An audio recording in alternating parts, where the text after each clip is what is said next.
ദൈവതിരുനാമത്തിന് മഹത്വമുണ്ടാകട്ടെ. നമ്മുടെ ആത്മീക ജീവിതത്തിൽ ചൂഷണം ചെയ്യപ്പെട്ടും വഞ്ചിക്കപ്പെട്ടും ചതിക്കപ്പെട്ടും പോകാതിരിക്കേണ്ടതിന് നമുക്കുണ്ടാകേണ്ടുന്ന ഒരാത്മീക വരമാണ് ആത്മാക്കളുടെ വിവേചനം അല്ലെങ്കിൽ വ്യക്തികളുടെ വിവേചനം. എങ്ങനെ നമുക്ക് ആത്മാക്കളെ വിവേചിക്കാനായിട്ട് പറ്റും, വ്യക്തികളെ വിവേചിക്കാനായിട്ട് പറ്റും? അതിന് സഹായകമായ 3 മാർഗങ്ങൾ തീർത്തും വചനാടിസ്ഥാനത്തിൽ നിങ്ങളുമായിട്ട് പങ്കുവെക്കുവാനായിട്ട് ആഗ്രഹിക്കുകയാണ്. സാധാരണ എല്ലാവരും പറഞ്ഞു കേൾക്കുന്ന ഒരു കാര്യമാണ് വിവേചനപരം പ്രാപിക്കണം, വിവേചനപരം ഉണ്ടാകണം.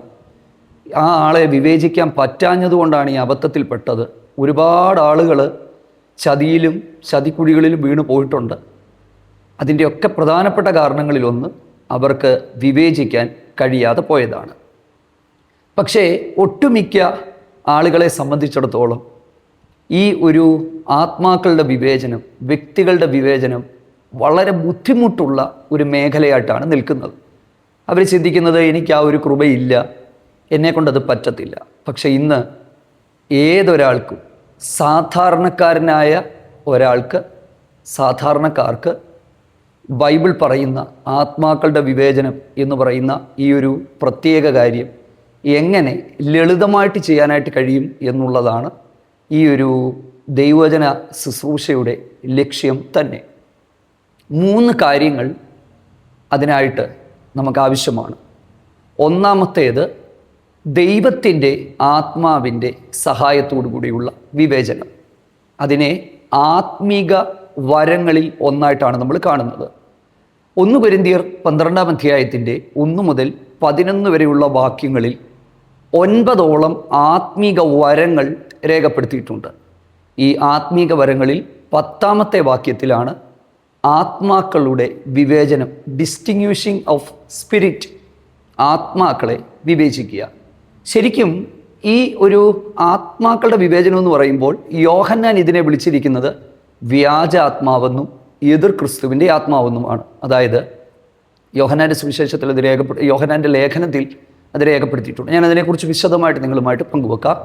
അവിടെ എല്ലാറ്റിനെയും വിശ്വസിക്കാതെ ഏതൊരാത്മാവിനെയും പരിശോധിച്ചോണം, സൂക്ഷിച്ചോണം എന്നുള്ളതാണ് അതിൻ്റെ കാരണം. നമ്മൾ കാണുന്നത് പോലെ എല്ലാം നല്ലതല്ല, എല്ലാ ആത്മാവും ദൈവികമല്ല, എല്ലാ ശുശ്രൂഷകളും ദൈവികമല്ല, എല്ലാവരുടെ ഉദ്ദേശവും ദൈവികമാകണമെന്നില്ല. അപ്പം ഇതിനെ കൃത്യമായിട്ട് നമ്മൾ മനസ്സിലാക്കുക, വിവേചിക്കുക എന്നുള്ളതാണ്. രണ്ടാമത്തേത് പ്രവർത്തികളുടെ അടിസ്ഥാനത്തിൽ ഒരു വ്യക്തിയെ വിവേചിക്കുക, പ്രവർത്തികളുടെ അടിസ്ഥാനത്തിൽ. മൂന്നാമത്തേത് വ്യക്തികളെ വചനാടിസ്ഥാനത്തിൽ വിവേചിക്കുക. വളരെ പ്രധാനപ്പെട്ട 3 കാര്യങ്ങളാണ്: ആത്മാവിൻ്റെ വിവേചനം, വചനത്താലുള്ള വിവേചനം, പ്രവർത്തികളാലുള്ള വിവേചനം. ഇതിൽ ഒന്നാമത്തേത് ആത്മാക്കളുടെ വിവേചനമാണ്. കുറച്ചു മുമ്പ് ഞാൻ പറഞ്ഞതുപോലെ ആ വാക്യങ്ങൾ നിങ്ങളൊന്ന് വായിക്കുകയും പഠിക്കുകയും ചെയ്യുക. കൃപാവരങ്ങളെക്കുറിച്ചും വീര്യപ്രവർത്തികളെക്കുറിച്ചുമൊക്കെ ബൈബിളിൽ രേഖപ്പെടുത്തിയിട്ടുണ്ട്. എണ്ണം കൃത്യമായിട്ട് നമുക്ക് പറയാൻ പറ്റില്ല. അതിൻ്റെ കാരണം ഈ റോമലേഖനം 12-ാം അധ്യായത്തിൻ്റെ 6 മുതൽ 8 വരെയുള്ള വാക്യങ്ങളിൽ നമ്മൾ അവിടെ കുറച്ച് കൃപാവരങ്ങളെക്കുറിച്ച് രേഖപ്പെടുത്തിയിട്ടുണ്ട്. ഞാനീ പറഞ്ഞ 1 കൊരിന്ത്യർ 12-ന്റെ 1 മുതൽ 11 വരെയുള്ള ഭാഗം, അവിടെയുള്ള 9 കൃപാവരം, അവിടെ ഒരു കൃപാവരമായിട്ടാണ് ആത്മാക്കളുടെ വിവേചനം രേഖപ്പെടുത്തിയിരിക്കുന്നത്. പക്ഷെ ഇവിടെ നമ്മൾ ശ്രദ്ധിക്കേണ്ട ഒരു കാര്യം, ഇതെല്ലാവർക്കും ഉള്ളതായിട്ടല്ല എഴുതിയിരിക്കുന്നത്. കാരണം ഈ ഭാഗം നമ്മൾ ഈ ആ ഒരു പാസേജ് നമ്മൾ വായിച്ച് പഠിക്കുമ്പോൾ നമുക്ക് മനസ്സിലാക്കാനായിട്ട് പറ്റുന്നത് കൃപാവരങ്ങളിൽ വ്യത്യാസമുണ്ട്, വീര്യപ്രവർത്തികളിൽ വ്യത്യാസമുണ്ട്. പക്ഷെ കർത്താവ് ഒരുവനാണ്, ആത്മാവ് ഒരുവനാണ്. അപ്പം അവിടെ ഒരുവന് പ്രവചനപരം, വേറൊരുത്തന് ആത്മാക്കളുടെ വിവേചനം. അപ്പം ഓരോരുത്തർക്കും ഈ പ്രത്യേകമായിട്ടുള്ള ഒരു കൃപാവരമായിട്ടാണ്. അതുകൊണ്ട് എല്ലാവർക്കും ഈ കൃപാവരം ഉണ്ടാകണോ എന്ന് ചോദിച്ചാൽ ഉണ്ടാകാൻ സാധ്യതയില്ല എന്ന് തന്നെയല്ലേ ബൈബിൾ പറയുന്നത്. എന്നാൽ നമുക്ക് ഒരു വ്യക്തിയെ വിവേചിക്കാനായിട്ട് പറ്റും. അതെങ്ങനെയാണെന്നുള്ളതാണ് നമ്മൾ ഇന്ന് ചിന്തിക്കാനായിട്ട് പോകുന്നത്. കഴിഞ്ഞ ദിവസങ്ങളിൽ എന്നെ വളരെ വിഷമത്തോടെ തിരുവല്ലയ്ക്കടുത്തുനിന്ന് ഒരു കുടുംബം എന്നെ വിളിച്ചു.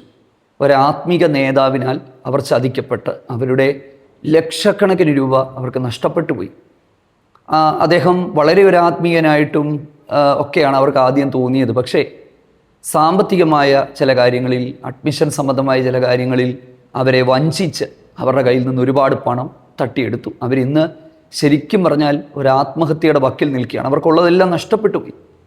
അപ്പോൾ അവരെന്നോട് പറഞ്ഞു, ദൈവദാസനെ, ഞങ്ങൾ മരണത്തിൽ നിന്ന് രക്ഷപ്പെടാനായിട്ട് താങ്കൾ പ്രാർത്ഥിക്കണം. ഇങ്ങനെ 100 കണക്കിന് അനുഭവങ്ങൾ ഞാൻ നിങ്ങളുടെ മുമ്പിൽ ചൂണ്ടിക്കാണിച്ചു തരാം എൻ്റെ പ്രിയപ്പെട്ടവരെ. കഴിഞ്ഞ ദിവസം അതേപോലെ മറ്റൊരാൾ എന്നെ വിളിച്ചിട്ട് പറഞ്ഞു, ഈ യൂട്യൂബിലെ ഫോൺ നമ്പർ കണ്ടിട്ട് അവർ രാത്രി പ്രാർത്ഥിക്കാനായിട്ട് ഒരാളെ വിളിച്ചു. സംസാരം ആരംഭിച്ചു. സ്ത്രീയാണ്. സംസാരം ആരംഭിച്ചു. പ്രാർത്ഥനാ വിഷയം പറഞ്ഞു. പക്ഷെ കുറച്ച് കഴിഞ്ഞപ്പം സംസാരത്തിൻ്റെ ശൈലി മാറി, രീതികൾ മാറി. ഈ സിസ്റ്റർക്ക് മനസ്സിലായി ആ ഒരു ടോക്കിംഗ് സ്റ്റൈൽ തന്നെ മാറുകയാണ്. അവസാനം അവർ ഫോൺ കട്ട് ചെയ്തു. അപ്പം ഇതൊക്കെ നമ്മുടെ ചുറ്റും നടക്കുന്ന 100 കണക്കിന് സംഭവങ്ങളിൽ ഒന്ന് മാത്രമാണ്. ഇതുപോലത്തെ ഒരുപാട് സംഭവങ്ങൾ ഞാൻ നിങ്ങൾക്ക് കാണിച്ചു തരാം. ചൂഷണം ചെയ്യപ്പെട്ടവർ, പിന്മാറ്റത്തിലേക്ക് പോയവർ, വഞ്ചിക്കപ്പെട്ടവർ, വിശ്വസിച്ച് പണം കൊടുത്തിട്ട് തിരിച്ചു കിട്ടാത്തവർ. ഇതൊന്നും ദൈവം ഇതിനൊന്നും ഉത്തരവാദിയല്ല. നമ്മൾ വിവേചിക്കണം. പ്രവൃത്തിയാൽ വിവേചിക്കണം. പ്രവൃത്തിയാൽ വിവേചിക്കണമെന്ന് പറഞ്ഞാൽ ഒരു 3-ാമത്തെ ഭാഗമാണ്. ഞാൻ അതിലേക്ക് വരുമ്പോൾ നിങ്ങൾക്കത് മനസ്സിലാകും. അതിന് ഞാൻ ഒരാളെ ബൈബിളിൽ അടിസ്ഥാനമായിട്ട് എടുക്കുന്നുണ്ട്. അവിടെ മക്കളില്ലാതിരുന്നിട്ട് പോലും എലീശ എന്ന് പറയുന്ന ആ ഒരു ദൈവപുരുഷനോട് തൻ്റെ ആവശ്യം ആ സ്ത്രീ ആദ്യം പറഞ്ഞില്ല. അതൊക്കെ നമ്മൾ ചിന്തിക്കുകയും മനസ്സിലാക്കുകയും ചെയ്യുമ്പോൾ എല്ലാ നല്ലതിനും തീയതുണ്ടെന്ന് നമ്മൾ മനസ്സിലാക്കണം. തീയതുള്ളത് കൊണ്ട് നല്ലത് നല്ലതല്ലാതായി വരുന്നില്ല. ഏറ്റവും നല്ലതിന് എപ്പോഴും തീയതുണ്ട്, വ്യാജമുണ്ട്. അതുകൊണ്ട് കുറച്ച് പേര് വ്യാജമായതുകൊണ്ട് സത്യം ഒരിക്കലും സത്യമല്ലാതാകുമെന്ന് വരുന്നില്ല. നാളെ പറയരുത് പാസ്റ്റർമാരെല്ലാം കള്ളന്മാരാണ്, ദൈവവചനം പഠിപ്പിക്കുന്നവന്മാരെല്ലാം വഞ്ചകന്മാരാണ്. അങ്ങനെയൊക്കെ ഉണ്ടാകാം. പക്ഷേ വളരെ സത്യസന്ധമായും പരമാർത്ഥമായും സാക്ഷ്യം നിലനിർത്തിക്കൊണ്ടു പോകുന്ന ഒരുപാട് ആളുകളുണ്ട്. അവരെ നമ്മൾ ബഹുമാനിക്കണം, അംഗീകരിക്കണം. നമ്മുടെ സാക്ഷ്യവും നമ്മുടെ മാതൃകയും ഒക്കെ നമ്മൾ നഷ്ടപ്പെടുത്തി കളയാതെ സൂക്ഷിക്കുക. അപ്പോൾ ഇത് വളരെ പ്രധാനപ്പെട്ട ഒരു കാര്യമാണ്. അപ്പം ഞാൻ അനുഭവങ്ങൾ ഒരുപാട് എൻ്റെ മുമ്പിലേക്ക് വരികയാണ്. ഈ ഒരു വചന ശുശ്രൂഷയുമായിട്ട് ബന്ധപ്പെട്ട് ഇനിയെങ്കിലും ആരും ദയവ് ചെയ്ത് ചതിക്കപ്പെടരുത്. അതിന് എങ്ങനെ പറ്റും എന്നുള്ളതാണ്. അപ്പം ഞാൻ വളരെ പെട്ടെന്ന് മുമ്പോട്ട് പോവുകയാണ്. അതിൽ ഒന്നാമത്തേത് ആത്മാക്കളുടെ വിവേചനമാണ്. പരിശുദ്ധാത്മാവിൻ്റെ സഹായത്തോടുകൂടി ആത്മാവിൻ്റെ വിവേചനം എന്ന് പറയുന്ന ഒരു കൃപാവരത്തോടു കൂടിയുള്ളൊരു വിവേചനം. അതെല്ലാവർക്കുമല്ല. അത് ദൈവം ഇഷ്ടപ്പെടുന്നവർക്കും പരിശുദ്ധാത്മാവ് പൊതുപ്രകാശത്തിനായി നൽകുന്ന കൃപാവരങ്ങളിൽ ഒന്നാണ്. എങ്കിൽ തന്നെയും നിങ്ങൾക്ക് ഓരോരുത്തർക്കും അതെങ്ങനെയൊന്ന് ചെയ്യാൻ പറ്റും എന്നുള്ളതാണ് നമുക്ക്. കാരണം നമുക്കത് വ്യക്തിപരമായിട്ട് എങ്ങനെ ചെയ്യാൻ പറ്റും? ഞാൻ ചതിക്കപ്പെടാതിരിക്കാൻ, നിങ്ങൾ ചതിക്കപ്പെടാതിരിക്കാൻ എങ്ങനെ ചെയ്യണം? കുറച്ച് ജീവിതാനുഭവങ്ങൾ ഇതിൻ്റെ അകത്തുണ്ടാകും, നിങ്ങളുമായിട്ട് പങ്കുവെക്കാം. എല്ലാം ദൈവനാമഹത്വത്തിനായി തീരട്ടെ. ആർക്കെങ്കിലുമൊക്കെ ഇത് പ്രയോജനമാകുന്നെങ്കിൽ പ്രയോജനമാകട്ടെ. ശ്രദ്ധിച്ച് കേൾക്കുക. 9 കൃപാവരങ്ങളാണ്. ഈ ആത്മാവിൻ്റെ ഫലവും ആത്മാവിൻ്റെ വരവും തമ്മിലുള്ള വ്യത്യാസം. 9 ആത്മീക ഫലങ്ങൾ എല്ലാവരിലും ഉണ്ടാകണം. പക്ഷേ വരങ്ങൾ ഉണ്ടാകുമെന്ന് നിർബന്ധമില്ല. അത് ദൈവത്തിൻ്റെ ആത്മാവ് തരുന്നത് പോലെയാണ്. പക്ഷേ നിങ്ങളുടെ ഉള്ളിൽ പരിശുദ്ധാത്മാവ് ഉണ്ടെങ്കിൽ തീർച്ചയായും നിങ്ങൾക്കൊരു വ്യക്തിയെ വിവേചിക്കാനായിട്ട് പറ്റും, ദൈവത്തിൻ്റെ ആത്മാവിൻ്റെ സഹായത്തോടു കൂടെ. ഇത് പ്രത്യേകാൽ ചെയ്യേണ്ടത് ഉപദേശ സംബന്ധമായ വിഷയങ്ങളിലാണ് ബൈബിൾ പ്രാഥമികമായി ഈ ഒരു കാര്യത്തിന് മുൻഗണന കൊടുക്കുന്നത്. അത് ഞാൻ 1-2 ഭാഗങ്ങൾ നിങ്ങളുടെ മുന്നിലേക്ക് കൊണ്ടുവരികയാണ്. ശ്രദ്ധിക്കുക. 1 യോഹന്നാൻ 4-ാം അധ്യായത്തിൻ്റെ 1 മുതൽ 4 വരെയുള്ള വാക്യങ്ങൾ. കള്ളപ്രവാചകന്മാർ ഈ ലോകത്തിലേക്ക് പുറപ്പെട്ടിരിക്കുകയാൽ ഏത് ആത്മാവിനെയും വിശ്വസിക്കാതെ ആത്മാക്കൾ ദൈവത്തിൽ നിന്നുള്ളവയോ എന്ന് ശോധന ചെയ്യുക, ടെസ്റ്റ് ചെയ്യണമെന്നാണ്. അപ്പം അവിടെ വളരെ വ്യക്തമായി പറയുന്നു, പലരും പുറപ്പെട്ടിട്ടുണ്ട്, നിങ്ങളുടെ ഇടയിൽ നിന്ന് പുറപ്പെട്ടു വരും. അതുകൊണ്ട് എല്ലാ ആത്മാവിനെയും വിശ്വസിക്കാൻ പാടില്ല. ദൈവത്തിൽ നിന്നുള്ളതാണോ എന്ന് ടെസ്റ്റ് ചെയ്യുക. കാരണം എന്താണ്? തൊട്ട് താഴത്തെ ഭാഗങ്ങൾ വരുമ്പോൾ ഇത് മറ്റൊരർത്ഥത്തിലാണ്. നോസ്റ്റെസിസം, ഡോസറ്റിസം ഇങ്ങനെയൊക്കെയുള്ള പഠിപ്പീരുകൾ ഈ 1-ാം നൂറ്റാണ്ടിൽ സഭയെ ഭയങ്കരമായിട്ട് പിടിച്ചു കുലുക്കി. യേശുക്രിസ്തു ദൈവപുത്രനല്ല, യേശുക്രിസ്തു മനുഷ്യപുത്രനല്ല, യേശുക്രിസ്തു മായാവിയാണ്, ദൈവമല്ല. ഇന്നും നമ്മൾ സമൂഹത്തിലേക്ക് നോക്കിയാൽ ഇങ്ങനെയുള്ള പഠിപ്പീരുകൾ നമുക്ക് കാണാനായിട്ട് പറ്റും. പക്ഷെ നമ്മുടെ വിഷയം അതല്ല. ഏതാത്മാവാണ് ഒരു വ്യക്തിയിലൂടെ പ്രവർത്തിക്കുന്നത്? എൻ്റെ പ്രിയപ്പെട്ടവരെ, നമുക്ക് വളരെ പെട്ടെന്ന് അവിടേക്ക് പോകാം. അപ്പം ആ ഭാഗം പറയുന്നത് യേശുക്രിസ്തു ജഡത്തിൽ വന്നു എന്ന് വിശ്വസിക്കാത്തതല്ല. അവിടെ ഒരു ഭാഗം വഞ്ചനയുടെ ആത്മാവ്, എതിർ ക്രിസ്തുവിൻ്റെ ആത്മാവ്. അപ്പം എങ്ങനെ നമുക്കൊരാളെ വിവേചിക്കാനായിട്ട് പറ്റും? ദൈവത്തിൻ്റെ ആത്മാവിൻ്റെ സഹായത്തോടു കൂടി നമുക്ക് ഒരു വ്യക്തിയെ വിവേചിക്കാനായിട്ട് പറ്റും. എൻ്റെ ബാല്യകാലങ്ങളിൽ എനിക്കത് വിവേചനപരമായിരുന്നെന്ന് ഇപ്പോഴും അറിയില്ല. എൻ്റെ ബാല്യകാലങ്ങളിൽ ഈ ചിലരൊക്കെ പ്രാർത്ഥന എന്നുള്ള നിലയിൽ, ആത്മീയരെന്നുള്ള നിലയിൽ വീട്ടിൽ വരികയും അല്ലെ മറ്റു പല കാര്യങ്ങളിൽ വരികയൊക്കെ ചെയ്യുമ്പോൾ എൻ്റെ ഉള്ളിൽ ഒരാളെ കാണുമ്പോൾ പെട്ടെന്ന് ഇവർ ശരിയല്ലല്ലോ, എന്തോ ഒരു കുഴപ്പമുണ്ടല്ലോ, നമുക്കവരോട് ആത്മീകമായി അടുക്കാൻ പറ്റത്തില്ല. ആത്മാവിൻ്റെ ഒരു ഐക്യത നമുക്ക് കിട്ടില്ല. അങ്ങനെ കിട്ടാത്ത പല സാഹചര്യങ്ങളിലും ഞാൻ പലരോടും പറഞ്ഞിട്ടുണ്ട്. പിന്നെ ഞാൻ ആ പറച്ചിൽ നിർത്തി. അപ്പം നമ്മൾ ഈ പറയുമ്പോൾ ആൾക്കാർ പറയും ഇത് മുൻവിധിയാണ്, ഇത് ശരിയല്ല, അങ്ങനെ ചിന്തിക്കില്ല. പക്ഷേ കാലങ്ങളിൽ അങ്ങനെ മനസ്സിൽ തോന്നിയ പലരും ശരിയല്ലെന്ന് തെളിഞ്ഞു. അന്നേരം നമുക്കവരെ കണ്ടുപിടിക്കാൻ പറ്റില്ല. പക്ഷേ അവരുടെ ഉദ്ദേശം മറ്റു പല ഉദ്ദേശമാണ്. ശരിക്കും പറഞ്ഞാൽ ഈ ചതിയുടെ ആത്മാവെന്ന് പറയുന്നത് ഇത് വഞ്ചനയുടെ ആത്മാവെന്നാണ് ബൈബിൾ പറയുന്നത്. വഞ്ചന, എന്ത് വഞ്ചന? സാമ്പത്തിക വഞ്ചന, പിന്നെ മറ്റു പലതരത്തിലുള്ള വഞ്ചനകൾ, ഇതെല്ലാമാണ് ഇതിൻ്റെ പിന്നിലെ കാരണമെന്ന് പറയുന്നത്. അപ്പോൾ ജനത്തെ വഞ്ചിക്കുക. അപ്പം ഒരു വ്യക്തിക്ക് വേണ്ടി ഒരു വ്യക്തിയോട് നിങ്ങൾ ആത്മീയമായ കാര്യങ്ങളിലെ മറ്റൊരു കാര്യത്തിൽ ഇടപെടുമ്പോൾ നിങ്ങൾ ദൈവത്തോട് പ്രാർത്ഥിക്കുക, കർത്താവേ എനിക്ക് ആ വ്യക്തിയെ എനിക്കൊന്ന് വെളിപ്പെടുത്തി തരണമേ, എനിക്ക് എൻ്റെ ആത്മാവിൽ എനിക്കൊന്ന് മനസ്സിലാക്കാൻ, ഞാൻ ചതിക്കപ്പെടല്ലേ ദൈവമേ, എൻ്റെ കുടുംബം ചതിക്കപ്പെടല്ലേ, ഞാൻ അബദ്ധത്തിൽ പോയി ചാടല്ലേ, ഇത് ശരിയായൊരു ആത്മാവാണോ ദൈവമേ, നിങ്ങൾ വെളിപ്പെടുത്തി തരാനായിട്ട് പ്രാർത്ഥിച്ചാൽ തീർച്ചയായും പരിശുദ്ധാത്മാവ് നിങ്ങൾക്ക് അതിനെ വെളിപ്പെടുത്തി തരും. അതാണ് ആത്മാവിൻ്റെ വിവേചനം എന്ന് പറയുന്നത്. അത് ഒരുപാട് കാര്യങ്ങൾ അതുമായിട്ട് ബന്ധപ്പെട്ട് പറയാനായിട്ടുണ്ട്. പക്ഷെ ഞാൻ ഈ വീഡിയോയുടെ ടൈം ലെങ്തി ആയി പോകുന്നത് കൊണ്ട് ഞാൻ അത് അവിടെ വെച്ച് നിർത്തുകയാണ്. രണ്ടാമത്തേത് പ്രവർത്തികളാൽ വിവേചിക്കുക. പ്രവർത്തികളാൽ, ഇത് വളരെ പ്രധാനപ്പെട്ട ഒരു കാര്യമാണ്. ഇങ്ങനെ നമുക്കെല്ലാവർക്കും ചെയ്യാനായിട്ട് പറ്റും. For example, ശൂന്യകാരത്തി.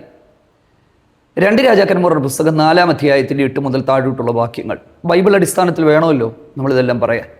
അവിടെ എലീശ ശൂന്യമിലേക്ക് പോകുമ്പോൾ അവിടെ ധനികയായൊരു സ്ത്രീ ഉണ്ടായിരുന്നു. ആ ധനികയായ സ്ത്രീ തൻ്റെ ഭർത്താവിനോട് പറയുന്ന ഒരു വാചകം ഇങ്ങനെയാണ്: നമ്മുടെ ഈ വഴിയായി കടന്നു പോകുന്ന ഈ ഒരു മനുഷ്യൻ വിശുദ്ധനായ ഒരു ദൈവപുരുഷനെന്ന് ഞാൻ കാണുന്നു. എങ്ങനെ കണ്ടു? ശ്രദ്ധിക്കുക, എങ്ങനെ കണ്ടു? വെറുതെ റോഡിൽ കൂടെ പോയപ്പം വെള്ളമെടുപ്പിട്ടത് കൊണ്ടുപോയത് കൊണ്ടോ വേറൊരു രീതി പോയത് കൊണ്ടോ ഒന്നുമല്ല. എങ്ങനെ കണ്ടു എന്ന് ഞാൻ നിങ്ങളോട് പറയാം.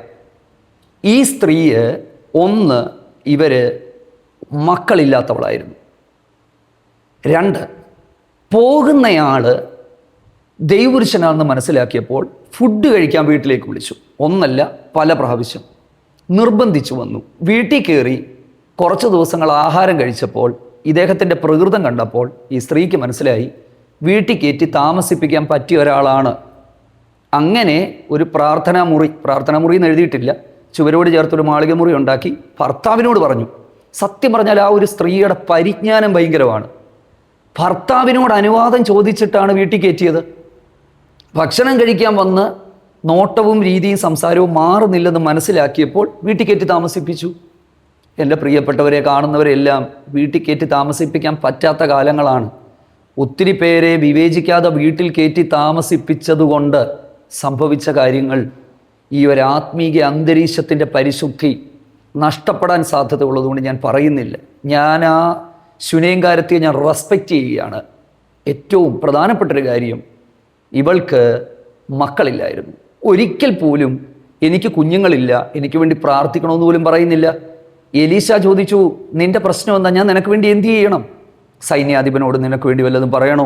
അന്നേരം പോലും അവൾ പറയുന്നത്, ഞാൻ സ്വജനത്തിൻ്റെ മധ്യേ വസിക്കുന്ന. നേരെ ഗേഹസിയാണ് പറയുന്നത്, അവൾക്ക് മക്കളില്ല. നോക്കിക്കേ, എത്ര പരിജ്ഞാനത്തോടെയാണ് ആ സ്ത്രീ അത് അവതരിപ്പിച്ചത്. ഞാൻ സ്നേഹത്തോടെ ഞാൻ പറയുകയാണ്, പറയാൻ പാടുണ്ടോ എന്ന് അറിയില്ല. ഇന്നത്തെ കാലത്ത് മക്കളില്ല പ്രാർത്ഥിക്കണമെന്ന് പറഞ്ഞാൽ ആർക്കാണ് കുഴപ്പം, എന്താണ് കുഴപ്പമെന്ന് സംസാരിച്ചു തുടങ്ങി രീതികൾ മാറുന്ന കാലത്തിലേക്ക്. ഞാനിത് വെറുതെ പറയുന്നതല്ല.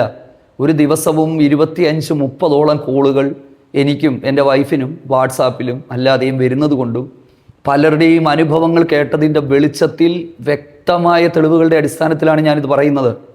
ദൈവത്തിന് സ്തോത്രം. ആത്മീകരെന്ന് അഭിമാനിക്കുന്ന ലേബലുള്ളവരുടെ ജീവിതത്തിൽ നിന്ന് പോലും ഉണ്ടാകുന്ന പ്രതികരണങ്ങൾ, എൻ്റെ പ്രിയപ്പെട്ടവരെ, പ്രവർത്തിയാൽ വിവേചിക്കണം. കർത്താവ് എന്താണ് പറഞ്ഞത്? കള്ളപ്രവാചകന്മാരെ നിങ്ങൾ എങ്ങനെ തിരിച്ചറിയും? അവരുടെ ഫലത്താൽ നിങ്ങൾക്ക് അവരെ തിരിച്ചറിയാനായിട്ട് പറ്റും. ദൈവത്തിന് സ്തോത്രം. വളരെ ശ്രദ്ധിച്ച് മനസ്സിലാക്കുക എന്നുള്ളതാണ്. ഇനി മൂന്നാമത്തെ ഒരു ഭാഗം കൂടുണ്ട്, വചനാടിസ്ഥാനത്തിൽ. അതും വളരെ പ്രധാനപ്പെട്ടൊരു കാര്യമാണ്. ഓക്കെ, അപ്പം നമ്മൾ ആ ഒരു ഭാഗം നമ്മളൊന്ന് മനസ്സിലാക്കണം. ഭക്ഷണം കഴിക്കാൻ വന്നു. ഞാൻ സാധാരണ ഇങ്ങനെ പറയുന്നുണ്ട്, പുരുഷന്മാരെക്കാൾ അധികം ഇങ്ങനെയൊക്കെയുള്ള കാര്യങ്ങളിൽ പെട്ടെന്ന് മനസ്സിലാകുന്നത് സ്ത്രീകൾക്കാണ്. അവർക്കൊരാളുടെ നോട്ടം മാറുമ്പം, സംസാരത്തിൻ്റെ രീതി മാറുമ്പോൾ അവർക്കറിയാം. അപ്പം ആ ഒരു വിവേചനത്തെ നമ്മൾ ഉപയോഗിക്കണം. പ്രവർത്തികളാൽ ഒരു വ്യക്തിയെ ഇവാലുവേറ്റ് ചെയ്യണം. അദ്ദേഹത്തിൻ്റെ പ്രവൃത്തി, സംസാര രീതി, എന്തുദ്ദേശത്തോടു കൂടി സമീപിക്കുന്നു, പണമാണോ ലക്ഷ്യം, എന്തുദ്ദേശത്തോടു കൂടിയാണ് നമ്മളെ സമീപിക്കുന്നത്, എന്താണ് ഇതിൻ്റെ പിന്നിൽ. ഈ ഒരു വിവേചന ബുദ്ധി നമ്മൾ ഉപയോഗിച്ചില്ലെങ്കിൽ ഒരുപാട് അബദ്ധങ്ങളിൽ നമ്മൾ വീഴും. പ്രിയപ്പെട്ടവരെ, പ്രവൃത്തിയില്ലാത്ത ഒരു ജീവിതം. ദൈവത്തിന് സ്തോത്രം. അങ്ങനെ ഒത്തിരി കാര്യങ്ങൾ ഇതുമായിട്ട് ബന്ധപ്പെട്ട് പറയാനായിട്ടുണ്ട്. ഈ സ്ത്രീയുടെ ഒരു വിവേചനം, കുറച്ച് വർഷങ്ങൾക്ക് മുമ്പ് നടന്നൊരു സംഭവം ഞാൻ നിങ്ങളോട് പറയാം.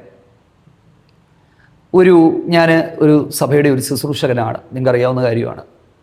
ഈ ഞായറാഴ്ചകളിലും മറ്റു ദിവസങ്ങളിലുമൊക്കെ, ഈ ഞായറാഴ്ചകളിൽ പ്രത്യേകിച്ച് പലരും ശുശ്രൂഷകൾക്കായിട്ട് ഇങ്ങനെ വരും. നല്ലവരുണ്ട്, ഇല്ലെന്നല്ല പറയുന്നത്. പക്ഷേ അനുഭവങ്ങളിൽ നിന്ന് പഠിച്ചൊരു പാഠമെന്ന് പറയുന്നത്, അറിയാത്ത പലരും വന്ന് അവർക്ക് കുറച്ച് സമയം കൊടുക്കും, അവരാളുകളുമായിട്ട് സംസാരിക്കും. അപ്പം ഈ ചിലർ അവരുടെ വിഷയം അവരോട് പറയും. ഈ വിഷയം പറയുന്നതുകൂടി സംസാരത്തിൻ്റെ രീതി മാറും. അങ്ങനെ ഭീഷണി ഉണ്ടായ ഒരു കുടുംബം പോലും ഞങ്ങളുടെ ഇടയിൽ ഉണ്ടായിട്ടുണ്ട്. പിന്നീട് തിരിച്ച് വിളിച്ച് താക്കീത് കൊടുക്കേണ്ടതായിട്ട് വന്നിട്ടുണ്ട്. അപ്പം ഇതിനെല്ലാം പല സമയത്തും അവസരങ്ങൾ വയ്ക്കുന്നത് നമ്മളാണ്. ദൈവത്തിന് സ്തോത്രം. പക്ഷേ ഈ സ്ത്രീയെ കണ്ടോ? ഭർത്താവിനോട് ചോദിച്ചു, വീട്ടിൽ കയറ്റി താമസിക്കാൻ പറ്റിയ ആളാണെന്ന് കണ്ടു. തൻ്റെ വിഷയം, പ്രത്യേകിച്ച് തൻ്റെ കുടുംബത്തിൻ്റെ ആ ഒരു ഇഷ്യൂ അല്ലേ, കുഞ്ഞുങ്ങളില്ല എന്ന് പറയുമ്പം അതൊരു ഫാമിലി ഇഷ്യൂ ആണ്. അത് ഉടനടി അവതരിപ്പിച്ചില്ല, വെയിറ്റ് ചെയ്തു. ദൈവത്തിന് സ്തോത്രം. പക്ഷേ ആത്മാർത്ഥതയോടെ ചെയ്തവളുടെ വേദനയെയും നിന്നയെയും ദൈവം മാറ്റി. അപ്പം രണ്ടാമത്തേത്, പ്രവർത്തികളാൽ ഒരു വ്യക്തിയെ വിവേചിക്കുക. അപ്പം ഞാൻ ആദ്യത്തേത് പറഞ്ഞു, ആത്മാവിനാൽ വിവേചിക്കുക. 2, പ്രവർത്തികളാൽ വിവേചിക്കുക. 3, വചനത്താൽ വിവേചിക്കുക. ഏറ്റവും പ്രധാനപ്പെട്ട കാര്യങ്ങളിലൊന്ന് വചനത്താൽ വിവേചിക്കുക. ഞാൻ സാധാരണ പറയുന്നത് പോലെ, നമ്മൾ ഓരോരുത്തർക്കും ദൈവവചനത്തെക്കുറിച്ചൊരു നല്ല അടിസ്ഥാനം ഉണ്ടാകണം. ബൈബിളിൻ്റെ ടോട്ടൽ ടീച്ചിങ് നമ്മൾ മനസ്സിലാക്കണം. യഥാർത്ഥമായി ഒരു വ്യക്തിയിലൂടെ പരിശുദ്ധാത്മാവ് സംസാരിക്കുന്നെങ്കിൽ, ഞാൻ സ്നേഹത്തോടെ പറയാം, നിങ്ങളുടെ കാതുകളോടല്ല സംസാരിക്കുന്നത്, നിങ്ങളുടെ ഹൃദയത്തോട് സംസാരിക്കും. ഈ വചനം പറയുന്നതും കേൾക്കുന്നതുമെല്ലാം സത്യമാണെന്നാണോ? നന്നായി പറയുന്നവരുണ്ട്. പക്ഷേ എല്ലാം ശോധന ചെയ്ത് നല്ലത് മുറുകെ പിടിക്കണമെന്ന് പറയുമ്പോൾ എളുപ്പത്തിൽ മനസ്സിലാക്കാനായിട്ടുള്ള ഒരു സിമ്പിൾ, സാധാരണക്കാർക്ക് മനസ്സിലാക്കാനുള്ള ഒരു സിമ്പിൾ ടിപ്പ് ഞാൻ പറഞ്ഞുതരാം. പരിശുദ്ധാത്മാവിലുള്ള ദൈവവചന ശുശ്രൂഷയിൽ കറക്ഷൻസ് ഉണ്ട്. ഇന്നത്തെ പല മെസ്സേജുകളും പ്യുവർലി മോട്ടിവേഷണൽ മെസ്സേജുകളാണ്. തെറ്റിദ്ധരിക്കരുത്, ഭയങ്കര മോട്ടിവേഷനാണ്. ഞാനും മോട്ടിവേറ്റ് ചെയ്യുന്ന ഒരാളാണ്, അത് വേണം. പക്ഷേ ഇത് വെറും മോട്ടിവേഷനാണ്. ദൈവം നിന്നെ അനുഗ്രഹിക്കാൻ പോകുന്നു, ദൈവം നിന്നെ വിടുവിക്കാൻ പോകുന്നു, ദൈവം നിനക്ക് വേണ്ടി ഇത് ചെയ്യുന്നു, അത്രയേ ഉള്ളൂ. വെറും മോട്ടിവേഷൻ. അടുത്ത മാസം ചെയ്യാൻ പോകുന്നു, അടുത്ത ആഴ്ച ചെയ്യാൻ പോകുന്നു. ഓക്കെ, ദൈവാത്മാവ് പറഞ്ഞാൽ ഞാനും ദൈവം ഹൃദയത്തിൽ ആലോചന തന്നാൽ പറയുന്ന ഒരാളാണ്. പക്ഷേ വചനം പഠിച്ചപ്പോൾ എനിക്കൊരു കാര്യം മനസ്സിലായി. മോട്ടിവേഷൻ മാത്രമല്ല, ഇതൊരു ലൈഫ് ചേഞ്ചിങ് ആണ്. എൻ്റെ പ്രിയപ്പെട്ടവരെ, യഥാർത്ഥമായി പരിശുദ്ധാത്മാവിൻ്റെ സന്ദേശമാണെങ്കിൽ നമ്മിൽ നിന്ന് അത് ചിലത് ആവശ്യപ്പെടും. ജീവിത രൂപാന്തരം, നിത്യത, വിശുദ്ധ ജീവിതം, അനുസരണം, മടങ്ങിവരവ്, ദൈവകൽപ്പനകൾ അനുസരിക്കുക, ഇതെല്ലാം ആ ശുശ്രൂഷയിലുണ്ടാകും. അതില്ലാത്ത ശുശ്രൂഷകളെ വളരെ ഒന്ന് ശ്രദ്ധിക്കുന്നത് നല്ലതാണ്. കാരണം ഒരിക്കലും പിശാച് വിശുദ്ധി പറയത്തില്ല. പിശാച് പാപം ചെയ്യരുതെന്ന് പറയത്തില്ല. നീ പാപം ചെയ്താലും അത് ക്ഷമിക്കും, ഒരു കുഴപ്പമില്ല, നീ ഇപ്പം ചെയ്തതുപോലെ തന്നെ ചെയ്തുകൊണ്ട് പൊക്കോ. ദൈവം സ്നേഹവാനായ ദൈവമാണ്, എല്ലാം ക്ഷമിക്കുന്ന ദൈവമാണ്. ഈ ഒരു തരത്തിൽ ജനത്തെ കാപട്യത്തിലേക്കും വഞ്ചനയിലേക്കും നയിച്ച് ക്രിസ്തുവിനോടുള്ള വിശുദ്ധിയിലും ഏകാഗ്രതയിലേക്കും നടത്താതെ മറ്റു വഴികളിലേക്ക് തിരിക്കുമ്പോൾ അങ്ങനെയുള്ള വ്യക്തികളെ വചനാടിസ്ഥാനത്തിൽ നമുക്ക് വിവേചിക്കാനായിട്ട് പറ്റും. ഏറ്റവും നല്ല മാനദണ്ഡമെന്ന് പറയുന്നത് ദൈവവചനമെന്ന മാനദണ്ഡമാണ്. ഈ വചനം ശരിക്കും നമ്മുടെ ഹൃദയത്തിൻ്റെ ഉള്ളിൽ ഉണ്ടെങ്കിൽ ഡീവിയേറ്റ് ചെയ്ത് പോകുമ്പോൾ നമുക്ക് മനസ്സിലാകും. ഒന്നാമത്തെ കാര്യം, ദൈവാത്മാവ് നമ്മളോട് ഒരിക്കലും സംസാരിക്കത്തില്ല. നമുക്കതങ്ങനെ അനുഭവിക്കത്തില്ല. ഇപ്പം എൻ്റെ ഒരു എക്സ്പീരിയൻസ് ചെയ്യാൻ പറഞ്ഞാൽ, യഥാർത്ഥമായ ദൈവവചന ശുശ്രൂഷ ചെയ്യുന്ന ഒരാളുടെ ശുശ്രൂഷ ഇരിക്കുമ്പോൾ എനിക്ക് കൃത്യമായിട്ടറിയാം. അതെങ്ങനെയാണെന്ന് ചോദിച്ചാൽ, എൻ്റെ കണ്ണുകൾ നിറഞ്ഞ് എൻ്റെ കണ്ണിൽ നിന്ന് കണ്ണുനീർധാരയായി ഒഴുകും. അപ്പോൾ എനിക്ക് മനസ്സിലാകും ഈ വചനം പരിശുദ്ധാത്മാവ് എന്നോട് സംസാരിക്കാൻ തുടങ്ങിയിട്ടുണ്ട് എന്ന് മനസ്സിലായി. അല്ലാതെ ഇളക്കിപ്പറിച്ചാലും ചവിട്ടി ഇളക്കിയാലും എന്തെല്ലാം പറഞ്ഞാലും ചില കാര്യങ്ങൾ നമ്മുടെ മനസ്സിൽ ഒരിക്കലും ഒരു ഇമ്പാക്റ്റും അതുണ്ടാക്കത്തില്ല. അത് വെറുതെ കേട്ടു പോകുന്നു എന്ന് മാത്രമാണ്. എന്തൊക്കെയോ കുറച്ച് പഠിച്ചത് വിളമ്പുന്നു, എന്തൊക്കെയോ ഉദ്ദേശത്തോടുകൂടി. ഉദ്ദേശങ്ങളെക്കുറിച്ച് പറഞ്ഞാൽ ഈ വീഡിയോ ഇവിടെ നിന്നും തീരത്തില്ല. കാരണം ഞാൻ പറയാം, മണി ചെയിനിലും മറ്റുള്ള ഇടപെടലുകളിലും കുറച്ച് ആളുകൾക്ക് മുമ്പ് ഒരാൾ എന്നോട് ചോദിച്ചു, ഇങ്ങനെ ഈ ദൈവവചന ശുശ്രൂഷ മാത്രം ചെയ്ത് ജീവിക്കാൻ പറ്റുമോ? മറ്റ് ചില വരുമാനങ്ങൾ കൂടെ വേണ്ടേ? അതിന് പറ്റിയതുകൊണ്ട് ആളെ ചേർത്താൽ മതി, നമുക്കതിൻ്റെ പങ്ക് കിട്ടും. എല്ലാ ദൈവദാസന്മാർ പോലും അത് ചെയ്യുന്നുണ്ട്. ഞാൻ പറഞ്ഞു, എനിക്കതിന് താല്പര്യമില്ല. എനിക്ക് ജീവിക്കാനുള്ളത് ദൈവസന്നിധിയിൽ നിന്ന് ദൈവത്തോട് പ്രാർത്ഥിക്കും, എനിക്ക് തരുന്നുണ്ട്. അപ്പം ആളുകളുടെ കാഴ്ചപ്പാടുകളും ഉദ്ദേശവും ജനത്തെ വാണിഭമാക്കുക, മറ്റു പല ഉദ്ദേശത്തോടു കൂടിയാണ് സമീപിക്കുന്നത്. വളരെ സ്നേഹത്തോടെ ഈ 3 കാര്യങ്ങൾ ഞാൻ പറഞ്ഞ് അവസാനിപ്പിക്കുകയാണ്. ഇത് നിങ്ങൾക്ക് ക്ലിയറായി എന്ന് വിശ്വസിക്കുന്നു. 1, ആത്മാവിലുള്ള വിവേചനം, പരിശുദ്ധാത്മാവിൽ ഒരു വ്യക്തിയെ വിവേചിക്കുക. 2, പ്രവർത്തികളിലൂടെ വിവേചിക്കുക. പ്രാർത്ഥനയും പ്രസംഗവും പ്രവൃത്തിയും ചേർന്ന് പോകുന്നില്ലെങ്കിൽ ഒന്ന് ശ്രദ്ധിക്കുന്നത് നല്ലതാണ്. 3, വചനത്താൽ വിവേചിക്കുക. പ്രസംഗങ്ങൾ പോലും ശ്രദ്ധിക്കുക, ഉണ്ടോ, ബൈബിളിലുണ്ടോ? ബെരോവയിലെ വിശ്വാസികൾ അങ്ങനെ ആയിരുന്നല്ലോ, ഉള്ളത് തന്നെ ആണോ എന്ന് അവർ പരിശോധിച്ചു എന്നല്ലേ. ഈ വിവേചനപരവുമായിട്ട് ബന്ധപ്പെട്ട് ഒട്ടനവധി കാര്യങ്ങൾ പറയാനുണ്ടെങ്കിലും പിന്നീട് കർത്താവ് നമുക്ക് അവസരം തരുമ്പോൾ അത് നമുക്ക് ചിന്തിക്കുകയും മനസ്സിലാക്കുകയും ഒക്കെ ചെയ്യാം. ദൈവം കർത്താവ് നിങ്ങളെല്ലാവരെയും ധാരാളമായിട്ട് സഹായിക്കട്ടെ. ചതിയിലും വഞ്ചനയിലും എങ്ങും പോയി തലവെച്ച് കൊടുത്ത് വിശ്വസിച്ച് കണ്ണുമടച്ച് മിന്നുന്നതെല്ലാം പൊന്നല്ലെന്ന് പറഞ്ഞതുപോലെ വിശ്വസിച്ച് തലവെച്ച് കൊടുത്ത് ആരും വഞ്ചനയിൽ അകപ്പെട്ടു പോകരുത്. അങ്ങനെ പോയാൽ ഏറ്റവും ഒടുവിൽ സംഭവിക്കുന്നത് ഇതെല്ലാം കള്ളന്മാരാണ്. അങ്ങനെ പറഞ്ഞിട്ടൊന്നും ഒരു കാര്യവും ഇല്ല.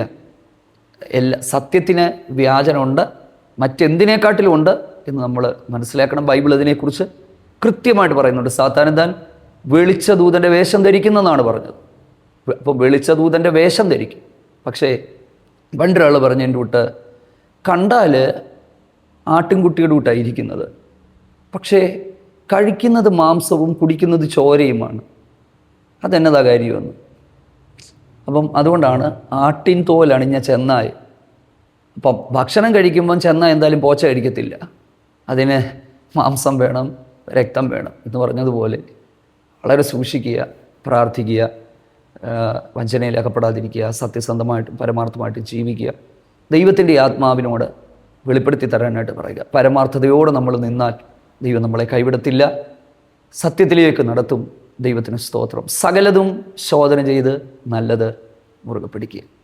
God bless you. ഈ സന്ദേശം നിങ്ങൾക്ക് അനുഗ്രഹമായി തീർന്നു എന്ന് വിശ്വസിക്കുന്നു. നമ്മുടെ കർത്താവ് വരാറായി. ദൈവം നമ്മെ സഹായിക്കട്ടെ. അമ്മേ.